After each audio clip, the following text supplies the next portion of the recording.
Sabi po ng ilang pulangaw na nasa social media, hindi naman daw tatakbo si Sara sa 2028. Iba yun din ang pahayag ni Digong.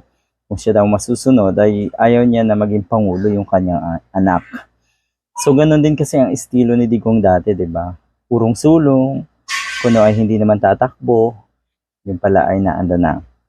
So kung hindi daw tatakbo, etong si Sara Duterte, bakit matindi daw ang paninira na itong si former President Digong at si Roque? Siguro ay napanood nyo na yung mga pahayag ni Roque na kung ano ay binabanatan si Sara Duterte dahil nga banta daw sa mga kalaban sa 2028.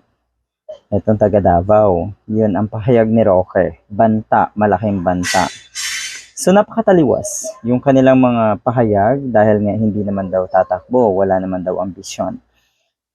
Estilo, no? Bistado na po yung mga ganyang estilo na kunwari ay hindi tatakbo. Pero pagdating sa pamumulitika, nako, hindi naman tumitigil yung mga yan. Ibig sabihin, malayo pa ang susunod na eleksyon ay naandyan na hindi man direct, pero makikita at mararamdaman niya ng mga kababayan natin nag-iisip ng tama. Sino ang totoong namumulitika? Si Sara Duterte. My God naman.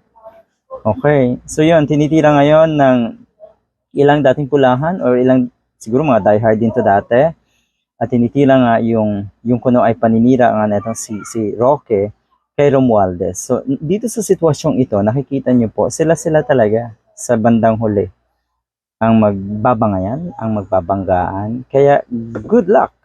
Alright, eto, marami tayong makikitang articles na ganito or mga posts na ganito sa social media. VP Sara binibinay early on in preparation for the 2028 elections.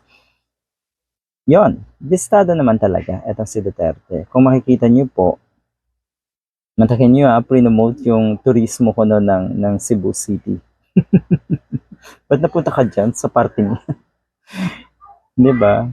Pinagpilitan na sa education department siya. Ngayon naman, nagpo-promote ng ibang probinsya na sa tingin ko ay napaka-ironic dahil yun nga, wala naman dapat siyang kinalaman dyan. Okay. Ano daw? Former presidential spokesperson Harry Roque believes that the current focus on Vice President Sara Duterte's confidential funds is part of a political strategy related to the 2028 elections. So ngayon, yung tipong ang dating ay si Sara daw ang biktima. Diba ang ironic? At ngayon nga, nagamit pa yung kuno ay issue ng confidential funds para magpaawa, para kuno ay sabihin na sila ang biktima dito at sila yung binabanatan at pinupolitika. Anyway, yung kabilang banda naman or yung kabilang kampo naman, ang binabanatan daw nga natin si Roque at ang dating presidente na si Digong ay si House Speaker Martin Romualdez. So yon. Wala po dito sa picture ang mga kakamping, ang oposisyon.